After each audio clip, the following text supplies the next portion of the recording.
Larache y Compañía tiene para ti cientos de productos de calidad para tu hogar. No lo pienses más y dale viaje a tu proyecto. Larache y Compañía, número 1 en ferretería, número 1 en economía. Presenta. Iniciamos nuestro noticiero señalándoles que la ex primera dama de Honduras, Rosa Elena Bonilla de Lobo, continuará presa, esto luego del fallo del Tribunal de Sentencia en materia de corrupción, luego de la audiencia de revisión de medidas pedida por la defensa de la imputada en el caso denominado Caja Chica de la Dama. Tampoco le fue revocada las medidas de prisión preventiva a Mauricio Mora y a Saúl Escobar Puerto, quienes están acusados junto a la ex primera dama. Estos son los detalles. Donde el tribunal, luego de valorar todo lo presentado por el Ministerio Público como por la defensa de los imputados, ha determinado no aceptar el cambio de medidas. Recordemos que ellos actualmente están con la medida de prisión preventiva y esto es para la ex primera dama Rosa Elena Bonilla de Lobo, a quien el Ministerio Público presume responsable de 3 delitos de apropiación indebida a título de autora y también 6 delitos de fraude en su grado de participación de inductora. Asimismo, no se le hará el cambio de medidas al señor Manuel Mauricio Mora y Saúl Fernando Escobar, a quienes se le presume responsables de 6 delitos de fraude en su grado de participación a título de cooperante necesario. Esto en virtud de que pudiese existir algún tipo de peligro de duda de hacerles el cambio de medidas y también se pudiese entorpecer el proceso de investigación. De declarárseles culpables, ellos estarían cumpliendo penas bastante altas, por lo que pudiese existir en ese caso el peligro de fuga. En este caso, para la ex primera dama Rosa Elena Bonilla de Lobo, de declarársele culpable de encontrar algún tipo de responsabilidad de la comisión de los delitos, estaría teniendo una pena de 46 a 69 años de reclusión. Y para los señores Manuel Mauricio Mora y Saúl Fernando Escobar, de encontrar algún tipo de responsabilidad en ellos, en la comisión de dichos delitos, podrían estar enfrentando una pena que podría oscilar entre los 36 y 54 años de reclusión. Por estos motivos es que el tribunal ha considerado que no se aceptó el cambio de medidas, por lo que ellos se seguirán defendiendo desde la prisión. Siente la emoción de ver terminado lo que siempre quisiste para tu casa u oficina. Dale viaje a tu proyecto. Larache y Compañía, número 1 en ferretería, número 1 en economía. Presentó. Y ahora continuamos con más información nacional aquí en la Prensa Televisión. Y a menos de 24 horas para que inicie el diálogo nacional, el representante de la Organización de Naciones Unidas en Honduras, Igor Garafulik, ofreció detalles sobre el proceso. El diplomático advirtió que hasta el viernes empezarán a trabajar las mesas temáticas. Esta es la ampliación. Decirles que vamos a entrar a una etapa diferente. Durante 6 meses, ustedes nos han visto conversar acerca de acercar posiciones, de mejorar los niveles de confianza, pero sobre todo nos han escuchado hablar de reconciliar una sociedad que está polarizada, y ha llegado el minuto en que demos un paso y se entra a una nueva etapa. En el día de mañana se instala formalmente el diálogo. Sin embargo, el día viernes ya van a estar trabajando las 4 mesas y lo que yo digo con mucho orgullo, esas 4 mesas van a discutir de temas reales. Aquí no ha existido ningún tema que esté vetado, que esté prohibido. Por lo tanto, en la mesa número 1, que es la que habla de los hechos electorales del día 26, las partes han dicho que quieren conversar acerca del supuesto fraude electoral, ese tema está en la agenda. Si las partes han dicho que quieren hablar de la supuesta participación de maras y pandillas en la elección, ese tema está en la agenda. Entonces, aquí yo no aspiro a que esta etapa sea más fácil, yo no aspiro a que la gente llegue solo por cumplir, sino que Naciones Unidas y la comunidad internacional lo que quiere es que se converse con respeto, se converse con firmeza, pero que no se eludan los temas difíciles. Por lo mismo va a haber una segunda mesa que va a hablar de derechos humanos, y cuando se habla de derechos humanos se habla de una violencia postelectoral que se dio. No se pueden negar las cosas que existieron, y por lo mismo yo aspiro a que todos los que tienen un interés genuino en el tema de los derechos humanos, ese día se acerquen a esa mesa y ahí hay un lugar en el que se puede discutir. Solo pido que lo hagan con respeto y no le pido a nadie que renuncie o claudique en sus aspiraciones. Por último, Kimberly, tenemos 2 mesas más, que son las de que miran hacia futuro, las de reformas electorales y la de las reformas institucionales. Es así, si ustedes quieren, las podemos agrupar en que son 2 mesas que miran hacia futuro. Ustedes ya saben lo que hay que cambiar. Y por su parte, y siempre sobre este tema, el ministro de la Presidencia, Eval Díaz, confirmó que el presidente Juan Orlando Hernández no participará en la instalación del diálogo que busca superar la crisis política en Honduras. Díaz dijo que el mandatario tiene la obligación y el deber de gobernar el país y atender otros compromisos diarios, y sentarse a la mesa de diálogo significaría dedicarle muchas horas de trabajo, pero sí estará recibiendo la actualización permanente sobre el tema de interés que para el país. Díaz también agregó que con entusiasmo y expectativa esperan que el foro de conversaciones lleve a acuerdos concretos que permitan la reconciliación de la familia hondureña. Y los ex magistrados del Tribunal Supremo Electoral presentaron un proyecto de ley sobre reformas electorales que fue puesto a consideración del Congreso de Honduras. Esta es la ampliación. Es público, ya llegó al Congreso, va a llegar al diálogo nacional y llama la atención, sobre todo que es un trabajo voluntario, no partidario. Yo vengo como Jacobo Hernández en este sentido y hablamos nosotros, por ejemplo, el problema básico en Honduras está primero en la mesa electoral y las famosas credenciales. De esta manera ustedes le explican a otros compañeros que queremos hacer sea un sorteo. Donde usted vota, por ejemplo, hay 300 electores. Habrá un sorteo transparente que lo hará el organismo electoral y de ese sorteo serán 3 propietarios y un suplente. Serán los que validen, anulen y redactan el acta de cierre, porque en este momento el tribunal no lo hace, lo hacen los partidos políticos. Esa práctica viciada de credenciales regaladas o vendidas o lo que sea, tiene que terminar. Y segundo, acortar los procesos electorales. Yo he sido partidario, particularmente, de que no debe financiar el Estado las primarias. Que cada partido haga lo que quiera, pero el Congreso decidirá. Es un gasto innecesario para mí. Los aspectos, pero quizás los más importantes son, uno, una nueva forma de integrar las mesas electorales, una nueva forma de integrar el Tribunal Supremo Electoral, requisitos, diríamos, más puntuales para inscripción de nuevos partidos, porque en la forma en que está proliferando. Modificar todo lo relacionado con la deuda política, porque eso ha servido para un común estímulo para proliferación de partidos por una parte y para que se cometan irregularidades en la obtención de firmas y los demás trámites. Se contempla una reducción en los tiempos de campaña, tanto para las elecciones generales como para las elecciones primarias y otras cuestiones que están orientadas a que los procesos electorales en Honduras sean más confiables, transparentes y que se eviten los fraudes. Y mucha atención, porque las autoridades del Hospital Escuela Universitario reportaron el día de hoy 3 nuevos casos de síndrome de Guillain-Barré, por lo que suman 48 los casos en lo que va del presente año. Los 3 pacientes sospechosos del síndrome se reportaron en la semana epidemiológica número 33. En comparación con junio y julio de este año, que ingresaron 21 personas, se reportó una disminución de los casos en agosto. En lo que va del año hay que tener muy en cuenta que se reporta un incremento del 35% en comparación con los registrados en la misma fecha del año anterior, cuando se reportaron 31 casos.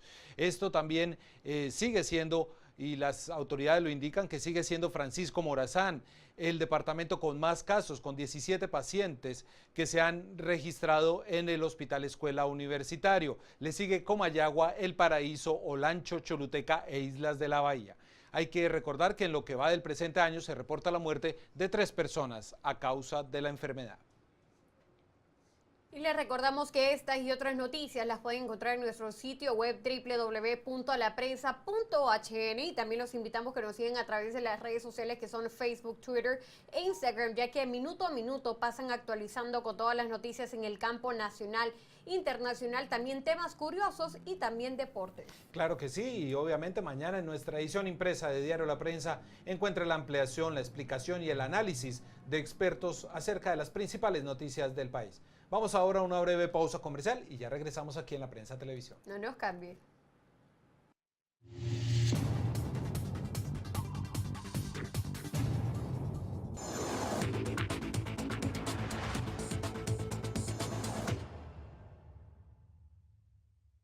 Muchas gracias por continuar con La Prensa Televisión y nosotros seguimos informándoles. Un enfrentamiento entre doctores, policías y familiares de pacientes se registró la noche del pasado domingo en un hospital público de Choluteca. El video fue compartido en las redes sociales y se observa el momento en el que dos hombres se abalanzan contra el personal médico del hospital, haciendo que los elementos de seguridad pública reaccionaran, provocando una batalla campal en pleno pasillo. Un reporte policial indica que los hombres llevaron a una persona en estado crítico al hospital y al ingresar falleció. El equipo médico les comunicó la noticia a los familiares, quienes reaccionaron violentamente. Los policías usaron la fuerza para detener a los enfurecidos hombres, quienes los enfrentaron a puño limpio. Los hombres fueron llevados a una posta policial del sector. Y otro video que ha dado mucho de qué hablar en los últimos días y que está disponible en www.laprensa.hn también es el del momento de terror que vivió una joven que sufrió un secuestro express y que fue obligada por sus captores a retirar una fuerte suma de dinero de su cuenta personal en un cajero de un concurrido centro comercial de San Pedro Sula. Vemos las imágenes a los hombres en este momento ya abordando el vehículo luego de obligar a la joven a sacar la fuerte cantidad de dinero. Afortunadamente, la atemorizada mujer fue liberada gracias a la oportuna intervención de efectivos de la Policía Militar y de la Policía Nacional, que fueron alertados por los operadores del 911, quienes ya habían captado el hecho criminal a través de las cámaras instaladas en las cercanías del negocio. Vemos ahí un poco el operativo que realizaron los policías, en el que tuvieron también que hacer algunos disparos a los neumáticos del vehículo para poder evitar que los hombres huyeran llevándose a la joven, y vemos ahí el preciso momento cuando son detenidos. Los detenidos y los capturados son Lincoln Roberto Ricardo Chávez, Miguel Ángel Ponce Ramos y William Alexander Martínez Recarte. Las autoridades recomiendan a las personas no salir y no visitar los cajeros en la noche y mucho menos sin vigilancia o sin compañía, y siempre andar obviamente con familiares o personas que puedan ayudar en estos casos. Y en otra información, el presidente de la Corte Suprema de Justicia, Rolando Argueta Pérez, dijo que en septiembre ese poder del Estado emitirá una opinión sobre la reforma al artículo 184 del Código Procesal Penal que solicitó al Congreso Nacional. Argueta confirmó que recibieron la solicitud del Congreso en torno a una opinión jurídica sobre la reforma a este artículo, conocido como el 184 Código Procesal Penal, que tiene que ver también con la prisión preventiva y las medidas cautelares a la cárcel. Agregó que el viernes anterior se remitió el documento a la Sala de lo Penal para que los 3 magistrados emitan una preopinión y luego que esté lista y que en el mes de septiembre sea sometida esa preopinión al Pleno y tomar una decisión para remitirla al Congreso. También agregó que existen argumentos para mantener el artículo 184 e igualmente para derogarlo e incluso para hacer una modificación. Y siempre sobre este aspecto, los miembros de la Asociación por una Sociedad Más Justa alertaron sobre las repercusiones que tendría un cambio o una reforma al Código Procesal Penal en caso que la misma sea aprobada por el Congreso. Vemos los detalles. Los diputados toman una decisión de este tipo, estarían dando un mensaje contrario a los esfuerzos que se han venido realizando en contra de la corrupción en el país, en contra de la criminalidad organizada y en contra de la delincuencia común. Oportunamente estas reformas al Código Procesal Penal se realizaron restringiendo la discrecionalidad de los jueces para poder dar medidas sustitutivas de prisión cuando alguien comete algunos delitos graves, porque la situación dramática de impunidad, la corrupción en el Poder Judicial y las ventajas que se les daban a algunos de estos imputados permitían por un lado obstruir justicia y por otro lado fugas.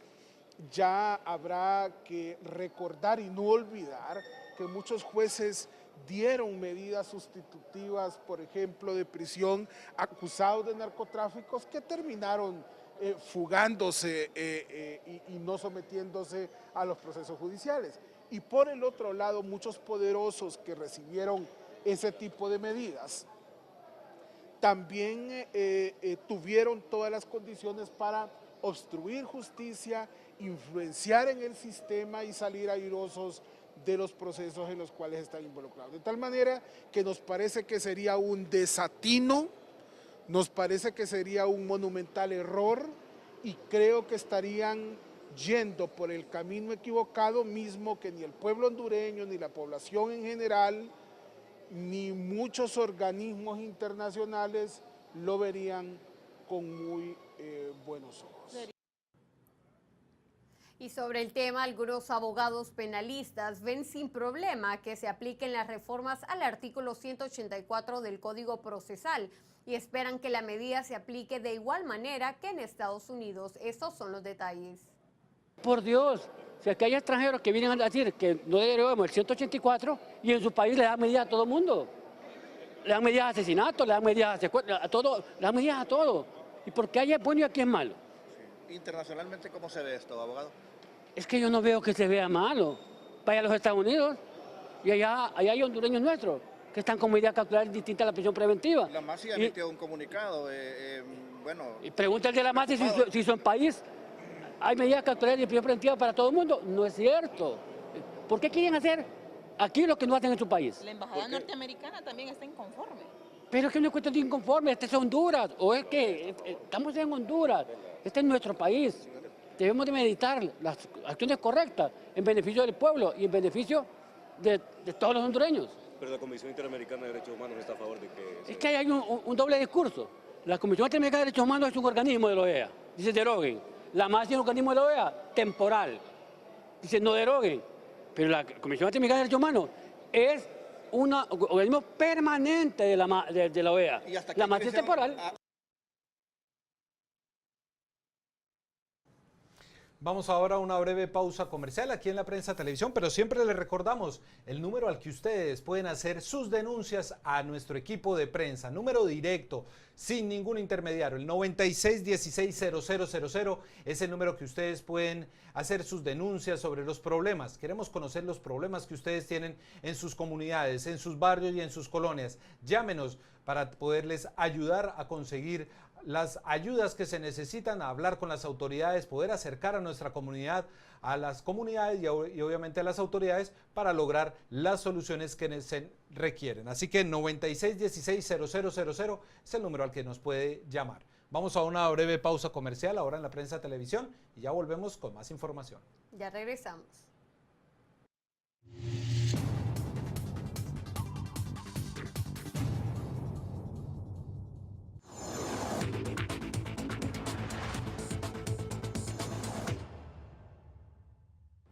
Gracias por seguir con La Prensa Televisión. A continuación les informamos con más noticias en el campo nacional. Y tras el incendio que consumió el domingo el centro turístico Little French Key en Roatán, hoy se conoció que el mismo operaba de manera ilegal, según un comunicado difundido el pasado 20 de agosto por las autoridades del Instituto de Conservación Forestal, que señaló que en ningún momento había extendido permisos técnico-legales para la posesión de fauna silvestre en cautiverio en el lugar, y por ello dicho centro se encontraba operando de forma ilegal y no autorizada.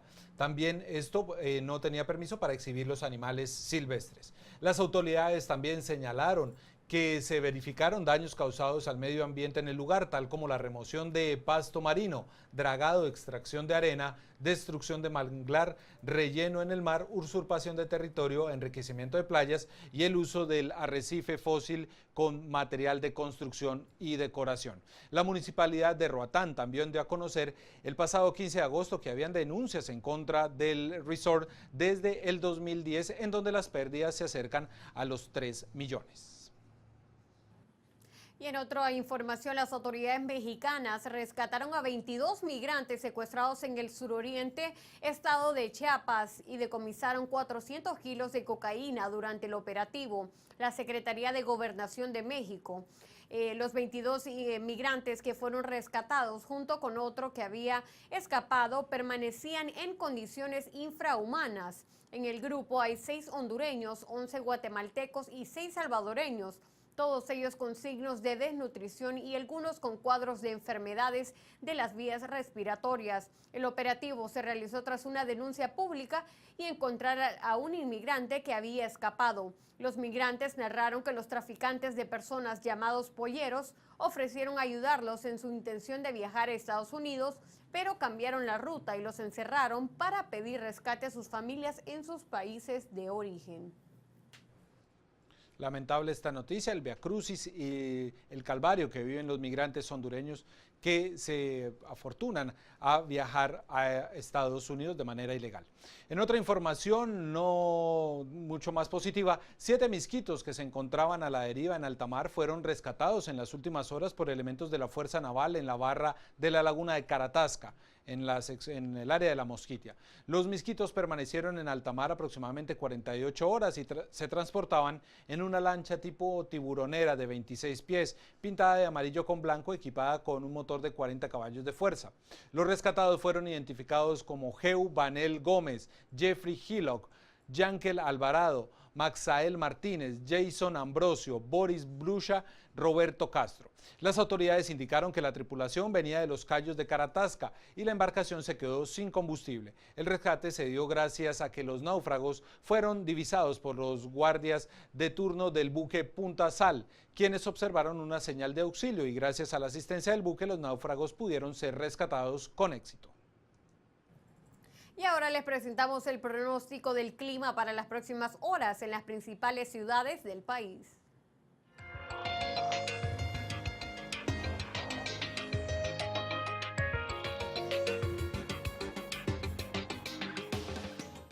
Y llegó el momento en la prensa televisión para la nota económica del día de hoy. Ahorrar en Banco Atlántida te lleva a Europa. Por cada incremento de 500 lempiras en tu saldo promedio mensual, participas por muchos premios. Banco Atlántida. Imagina, cree, triunfa, presenta. Exportará entre diciembre y enero unos 10 contenedores de carne de pollo semanales a los Estados Unidos. Esto lo dijo Farid Khatun, dirigente del rubro, quien señaló que las divisas que se obtendrían en la operación serían entre un 10 y un 15% más. Y esto equivaldría a unos 50 millones de lempiras al año. Agregó que los industriales están buscando también obtener la oferta correcta en cuanto a precio en el mercado de los Estados Unidos, ya que la industria ya cuenta con certificaciones para exportar a otros países como Gran Caimán y a otros de la región centroamericana. El sector también analiza importar la carne de pollo hondureña hacia China, Taiwán y los países de Europa. Y una sequía que se extendió por 3 meses arrasó con los cultivos de los pequeños productores del Valle de Siria en los municipios del norte de Francisco Morazán, al tiempo que ven a la vista una hambruna para lo que resta de este año. Se trata de unas 50 aldeas pertenecientes a los municipios de Cedro, San Ignacio y El Porvenir de este departamento, donde la siembra del maíz, frijoles y maicillos para consumo de los hogares fue severamente afectada por los efectos del fenómeno del Niño. Lamentan que sembraron con las lluvias que llegaron a inicios de junio, pero a mediados de ese mes, cuando los necesitaban, se vino la sequía y a la fecha siguen igual. Y ahora les presentamos los indicadores económicos del día de hoy.